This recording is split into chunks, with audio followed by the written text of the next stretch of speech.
रज़ा रूमी साहब, coat Lakhpat jail में कैद रहनुमा दोबारा से इसी राय का इजहार कर रहे हैं जो अर्लियर भी कर चुके। एक बार फिर वहां से खत आया है। ऑपोजिशन इत्तेहाद भी मुज़ाकरात का हामी है। वो तो आगे बढ़ के कह रहे हैं कि फजलुर रहमान साहब और नवाज शरीफ साहब किरदार अदा करें। सेन वॉइसेस भी मुज़ाकरात की बात करी। हुकूमत खुद कहती है कि अगर जो 9 मई का वाक़या है उसको मशरूत करते हुए निदामत का इजहार और हम मुज़ाकरात और बातचीत पर बैठे हैं। ये जो डेडलॉक की सूरत हाल है, क्या इससे निकल पाएंगे हम, या इसको यूं का तू छोड़ दिया जाए? फिलहाल कोई वे आउट मौजूद नहीं है इसमें। आशा, डेडलॉक तो बरकरार रहेगा। कम से कम आने वाले महीनों में तो नहीं लगता कि उसमें कोई तब्दीली आएगी। और यही बदकिस्मती है इस वक्त पाकिस्तान की कि इस तरह का जो एक सियासी तनाव है वो थमने का नाम नहीं ले रहा। मगर यहाँ पर 3 बातें कहना ज़रूरी है। सबसे पहले तो ये कि डायलॉग के अलावा कोई रास्ता भी नहीं है। और अगर पाकिस्तान तहरीक इंसाफ के अंदर से जो अभी जिक्र हुआ कोट लखपत ग्रुप, जो कि पाबंदे सलासिल है, काफ़ी दो साल से ज़्यादा हो चुके हैं, अगर वो भी कह रहे हैं कि जी हर लेवल पर डायलॉग किया जाए, और बैरिस्टर गौहर जो कि खुद इमरान खान के नामजद चेयरमैन हैं इस पार्टी के, वो भी यही कह रहे हैं। और उनके जो इस वक्त एलाइज जो उन्होंने चुने हैं, अचकजई साहब और अलामा नासिर साहब, वो भी यही बात कह रहे हैं। तो फिर इमरान खान को उसके ऊपर गौर करना चाहिए ना, उसके ऊपर ध्यान देना चाहिए। लेकिन मसला ये है कि वो अभी भी बात करें, जो उन्होंने पैगाम दिया है केपी के वजीर आला सुहेल आफरीदी को, वो पैगाम भी उसका है, कॉन्फ्रेंटेशन का है। यानी कि एक और तहरीक चलाएं, तसादुम का रास्ता अख्तियार करें, और यही उनको एक सूरत दिखाई देती है जिससे कि उनको रिलीफ मिलेगी और उनकी पार्टी का कोई फॉर्च्यून्स बदलेंगे। यहाँ पर डायलॉग किससे होगा और तसादुम किससे होगा? यकीनन 2 ही फरीक हैं। एक हुकूमत है और जिसका हिस्सा इस्टेब्लिशमेंट भी होती है, लेकिन चूंकि पाकिस्तान की एक खास है तरकीब में पाकिस्तान, तो उसमें इस्टेब्लिशमेंट भी होती है। अब उन दोनों से डायलॉग तक जो है वो गवर्नमेंट से तो होगा, इस्टेब्लिशमेंट तो किसी मूड में नहीं है डायलॉग करने की। जो जिस तरह की बातें खुद खान साहब और उनकी पार्टी करते आए हैं पिछले 2-2.5 साल से, मेरे ख्याल से वहां तो, और जो हमें मालूमात भी है, वहां किसी किस्म की कोई लचक नहीं है।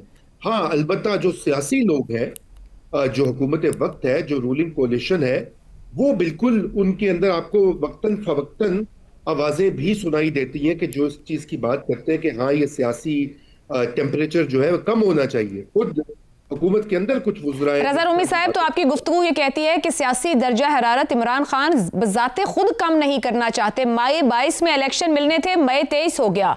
आप खुद लीडरशिप भेजते हैं मुज़ाकरात करने और फिर आप उनको से भी नहीं देते। आप खुद ऑपोजिशन इत्तेहाद के लीडर्स चुनते हैं और उनको अपने ऑपोजिशन में नुमाइंदे भी नॉमिनेट करते हैं, मगर उनको भी पूरी से नहीं देते। तो फिर इमरान खान साहब की चाह है क्या? जहां वो बात करना चाहते हैं वो नहीं करना चाह रहे, खुद जान के सब कुछ सबोटेज करते हैं। फिर नहीं, देखिए, सबोटाज का मामला इस तरह से है कि वो खुद असीर हैं अपनी जो उनकी सियासी फिक्र या सियासी अप्रोच है, उसी के उस सियासी अप्रोच में बाकी तमाम पार्टियां जो हैं, बेशतर यूं कह लीजिए, वो सब चोर डाकू हैं।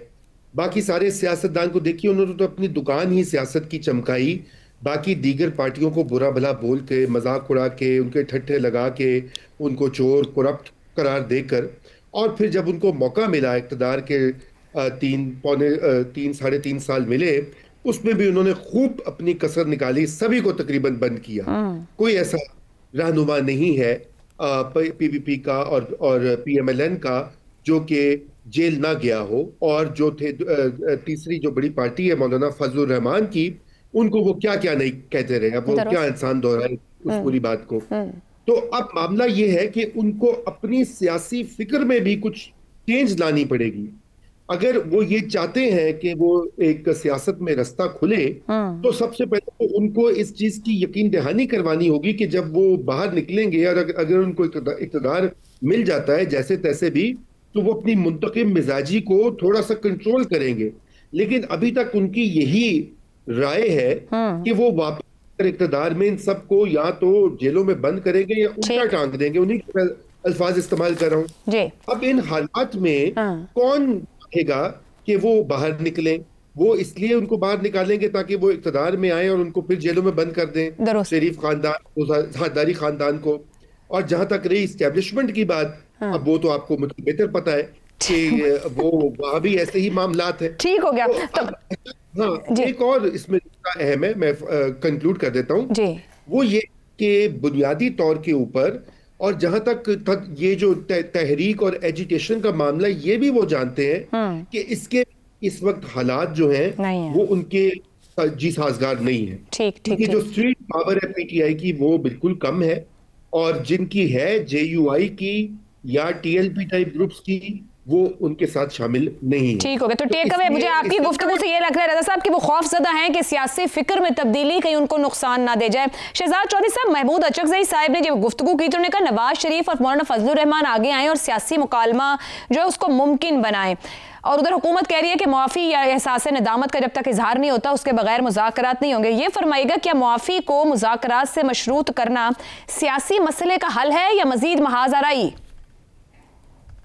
अच्छा, मुझे समझ नहीं आई आपकी इस सवाल के अंदर कि मुज़ाकरात की बात की जा रही है और जो आपने मिसाल दी अचकजई साहब की, तो ये किस किस के बीच में मुज़ाकरात चाहते हैं?